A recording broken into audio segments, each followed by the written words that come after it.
तो अब दूसरा फैक्टर की हम बात कर रहे हैं। दूसरा फैक्टर है हमारे पास टेम्परेचर। टेम्परेचर बढ़ाने घटाने पर क्या होता है, लेकिन जो हमने पहला फैक्टर पढ़ा nature of solvent and solute, भैया उसके क्वेश्चंस जरूर कर लेना, उसके क्वेश्चंस की प्रैक्टिस कर लेना। कहाँ से करें सर? नेट से, आईआईटी के नेट से, नीट के नेट से, एआईपीएमटी के, जिसके जोन से भी आपको ऑब्जेक्टिव क्वेश्चन मिलते हैं करने हैं। असाइनमेंट्स मैंने आपको दिए हैं, करने हैं। इसके अलावा अगर आप लोग चाहें तो मुझसे अलग से मैसेज करके व्हाट्सएप पर अलग से आईआईटी लेवल के ऑब्जेक्टिव क्वेश्चंस की पीडीएफ ले सकते हैं, वो मैं आपको दे दूंगा। बट इट डिपेंड्स कि पहले आपने लर्निंग कर ली है अपनी या नहीं।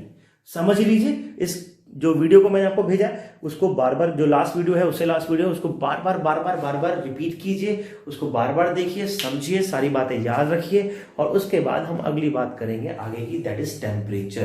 पहला फैक्टर था nature of solvent and solvent. मैं दोबारा से रिकॉल करा दूं, nature of solvent and solvent में हमने पढ़ा लाइक डिसॉल्व लाइक। लाइक का मतलब है एक जैसी प्रॉपर्टी। एक जैसी प्रॉपर्टी हो सकती है पोलैरिटी, हो सकती है केएचपी वैल्यू, हो सकती है हाइड्रेशन एनर्जी, हो सकती है लैटिस एनर्जी, हो सकती है डाइलेक्ट्रिक कांस्टेंट। दूसरा फैक्टर आता है temperature.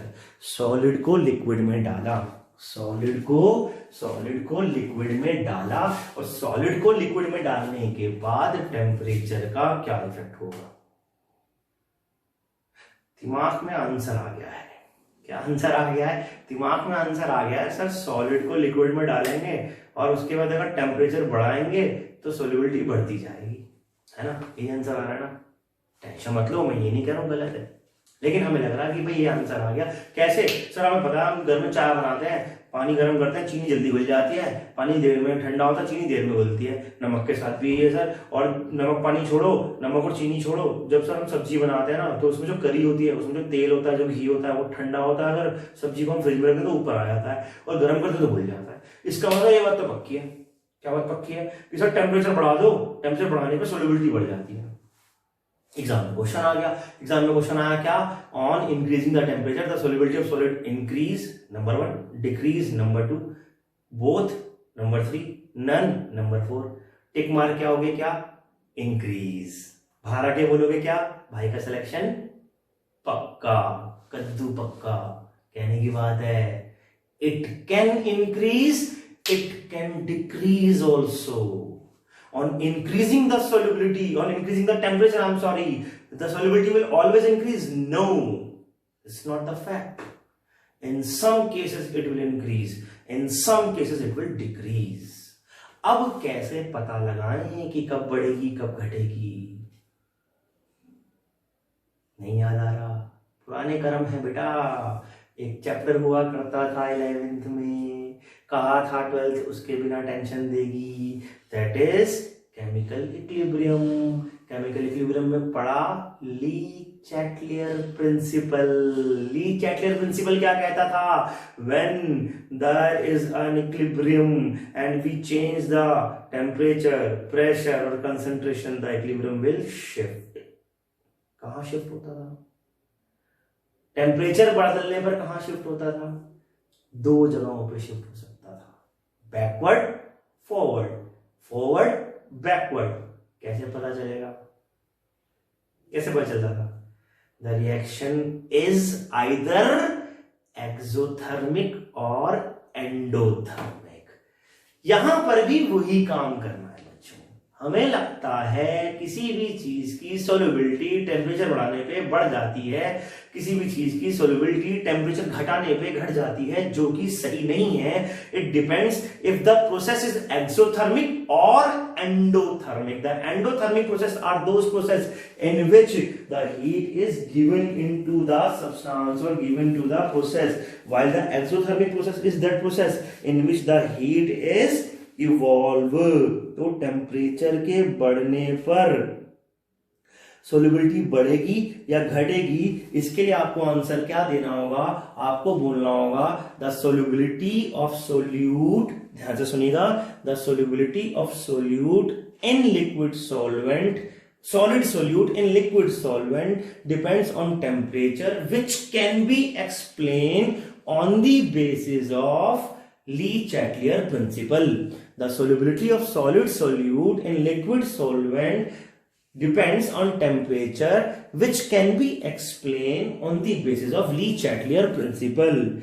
According to the principle, मैं रिपीट कर रहा हूं बच्चों, आपको ध्यान से सुनना है इसको बार बार. According to the principle, there are two type of reaction, endothermic reaction and two type of process, endothermic process and exothermic process. ये हम लोगों को पहले से ही पता है कि जो एंडोथर्मिक प्रोसेस होते हैं उसमें हीट देनी पड़ती है, जो एक्सोथर्मिक प्रोसेस होते हैं उसमें हीट निकलती है. तो जिसमें हीट देनी पड़ती है एंडोथर्मिक प्रोसेस में, उसमें हम लिखते थे डेल्टा एच कैसा होता है, पॉजिटिव.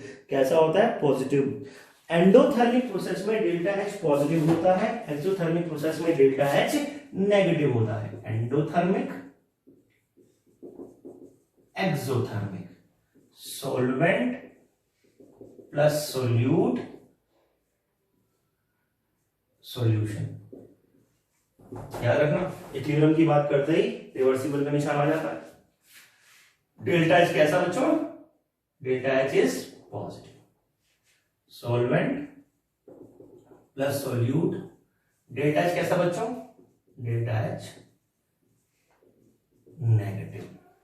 तो इस प्रोसेस में इफ टेम्परेचर इंक्रीज, टेम्परेचर कैसा हो रहा है, इंक्रीज हो रहा है, तो सॉल्यूशन जल्दी बनेगा.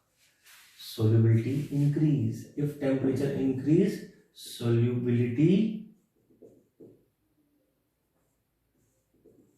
इंक्रीज.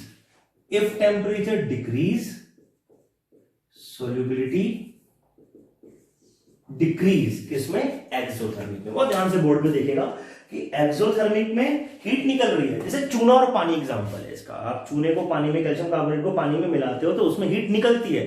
अब पानी को आप पहले से गर्म कर लोगे तो बहुत ज्यादा हीट निकलेगी, पता चला चूना उसमें घुल ही नहीं पा रहा है. तो चूने को पानी में मिलाने से हीट निकलती है, उसमें हमें टेम्परेचर कम करना पड़ता है, तब सोल्यूबिलिटी बढ़ती है. जबकि चीनी को पानी में मिलाना है तो टेम्परेचर ज्यादा करना पड़ेगा और उसके बाद चीनी जल्दी से अंदर घुलेगी.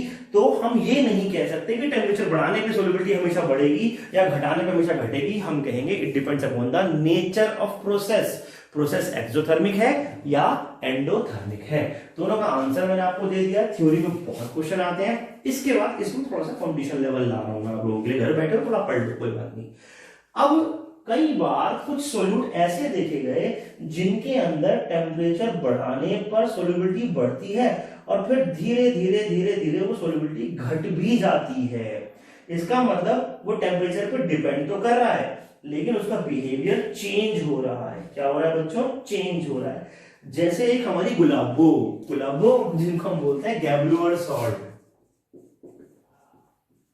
इसका फॉर्मूला मालूम है किसी को? इसका फॉर्मूला बच्चों Na2SO4.10H2O. माइंड इट कंफ्यूज मत हो जाना, ये वॉशिंग सोडा नहीं है. वॉशिंग सोडा का फॉर्मूला होता था Na2CO3.10H2O. ये है Na2SO4.10H2O. इसकी खास बात क्या है, इसका ग्राफ आता है. अगर हम टेम्परेचर को इंक्रीज कर रहे हैं तो जो सोल्यूबिलिटी है वो पहले तो बढ़ती है और फिर धीरे धीरे घटना शुरू हो जाती है. तो एक पॉइंट आता है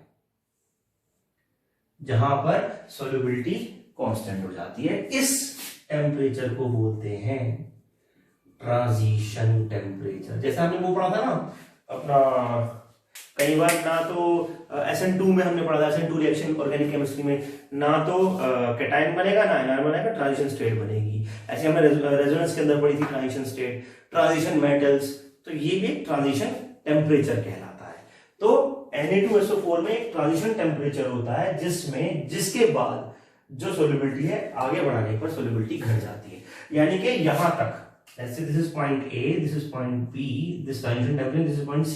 तो A to B टेम्परेचर बढ़ रहा, सोल्यूबिलिटी बढ़ रही है.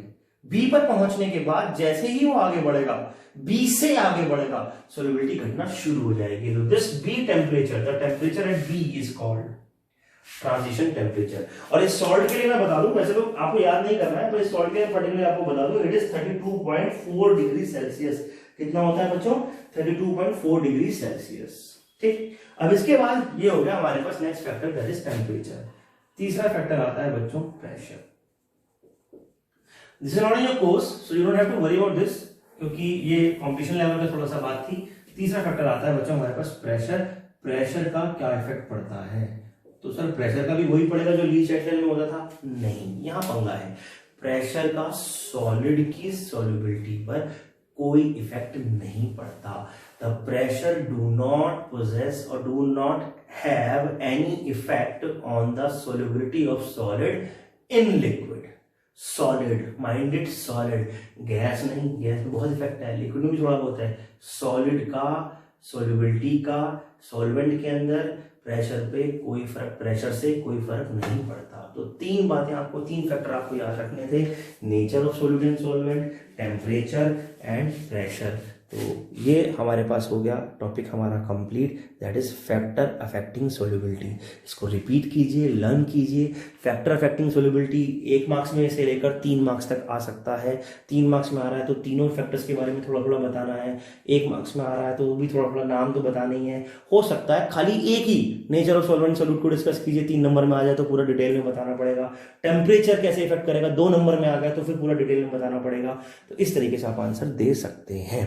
आई होप आपको ये टॉपिक समझ में आया होगा। इसके बाद हम अपना अगला टॉपिक शुरू करेंगे। फिलहाल आज के लिए इतना ही। धन्यवाद। प्रैक्टिस करते रहिए, हेल्दी रहिए। थैंक यू वेरी मच बच्चों। और हाँ, एक बात मैं बताना आपको भूल ही गया, वो ये कि आपके जितने भी फ्रेंड्स हैं कृपया करके उनको बताइए ऐप ज्वाइन कर सकते हैं। जब तक लॉकडाउन है 14 अप्रैल तक, तब तक के लिए ऐप फ्री है। उसके बाद भी मिनिमम चार्जेस ही हम लेंगे, ज़्यादा नहीं लेंगे, पर चार्जेस लेंगे क्योंकि वो हमारे लिए भी ज़रूरी है। जिन सब ने ऐप ली है उनको पैसे देने हैं। और इसके अलावा भैया आप बाकी दोस्तों को बताएं ताकि उनका भी फायदा हो, घर बैठे बैठे वो भी इन चीज़ों को समझ सकें और डिटेल में समझ सकें, ताकि आप भी फायदे में रहें, आप भी आगे बढ़ें और वो भी आगे बढ़ें। एक अच्छा हेल्दी कंपटीशन मार्केट में हम क्रिएट करेंगे बच्चों में, आपस में, ताकि जब छुट्टियां खत्म हो जाएं, ये वाला लॉकडाउन खत्म हो जाए, तो हमारे पास एक स्ट्रेंथ हो ये समझने की कि हम कंपटीशन में कहाँ खड़े हैं। कंपटीशन बहुत ज़रूरी है लाइफ में, किस चीज़ के लिए, आगे बढ़ने के लिए। लेकिन वो कंपटीशन कैसा होना चाहिए, हेल्दी होना चाहिए। हेल्दी कैसे होगा, तुम भी पढ़ो, मैं भी पढ़ता हूँ, फिर देखते हैं किस में ज़्यादा दम है। ऐसा नहीं होना चाहिए कि तुम तो मत पढ़ो मैं पढ़ लूँ, उससे हमारा भी नुकसान है और सामने वाले का भी नुकसान है। तो जितने भी आपके फ्रेंड्स हैं जिनके पास साइंस है, 12th की केमिस्ट्री है, बल्कि ये तो 11th के बच्चे भी पढ़ सकते हैं, जो टॉपिक्स हैं बहुत इंपॉर्टेंट टॉपिक्स हैं। तो आप as many as of the friends you can deliver this, please deliver this. I request you, please सबको बताइए कि ऐप डाउनलोड करें, मैं एक्सेप्ट करूंगा request. Thank you very much बच्चों।